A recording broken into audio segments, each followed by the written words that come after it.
ôi vô nó nói chè cũng muốn thêm mua chè bỏ ôi chè con chè cắt cơ nữa kìa ô chè cắt chả này ôi ạ nó lu rải lu pe lu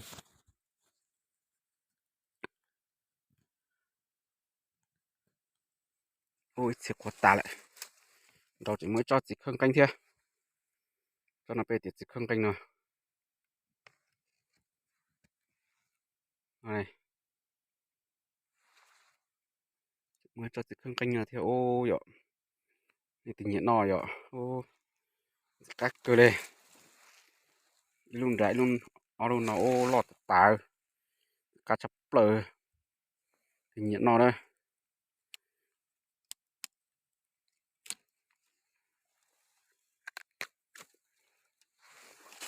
để ở luôn cho nó thiê xe đi luôn cho nó ô luôn đó thiê luôn để nó thiê lúc nào chỉ là lò thiê chỗ phố trời thiê của mù wow thiê mù bể trong bỏ bây giờ sẽ có chỉ cá chập lờ theo sầu thiê lúc sầu thiê đó chỉ mới cho chỉ khăn canh thiê sai lúc chỉ khăn canh cho cái chả nó này rồi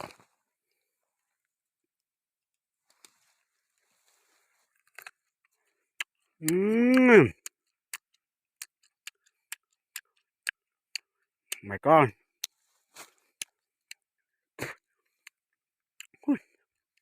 câu ia ia sẽ thổi xuống nào mà câu hả không chỉ sẽ chập lờ mà thằng muốn cò tạp đâu plan cái gì thế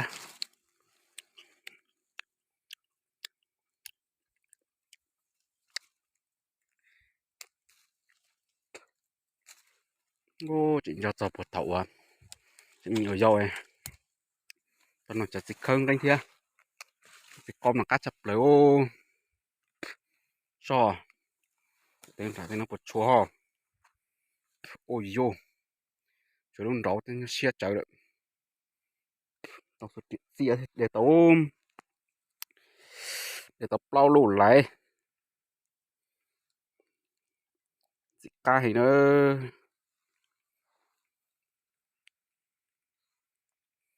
tông cho một đèn là sâu thế ô cho chỉ lò thế này hạt chỉ tả giò này nó không thành nó ô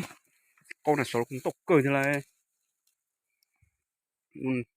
đi luôn tới đi luôn là sâu nó chỉ không canh chính trừ thiết chỉ tuốt cân cổ đó cho chỉ không canh nó sẽ cháu hoa hành thiên luôn là nó xia chi xia bích cháu nữa nó cái thiết không biết cầu để tông chế trong chế hát cả đang cái thiết ô này nó su số đi nó ấy nhỏ nó chỉ tua thì tiêu này bữa nhận nó theo lô chứ tổ xuất thân nó mà cá gì thì sẽ gạt trời ta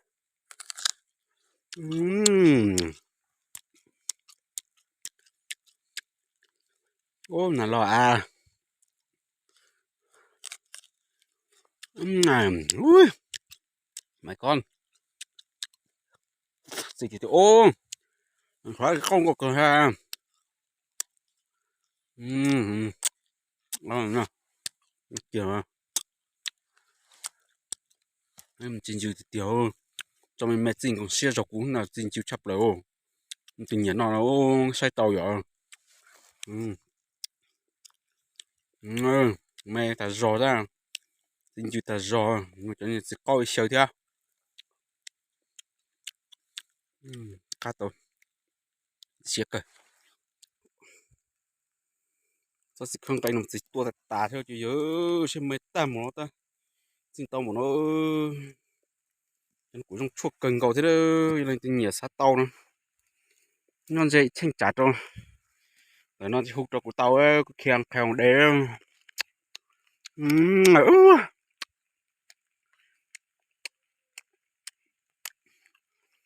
Cá giỏi.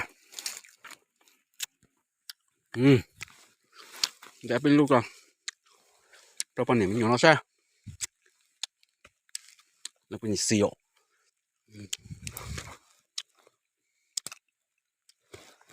Bỏ được nào.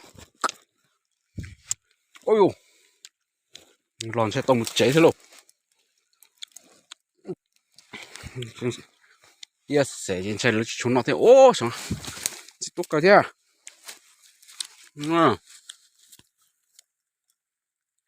Tôi sắp lấy à? Thôi lúc có số nó chỉ bỏ theo. Này.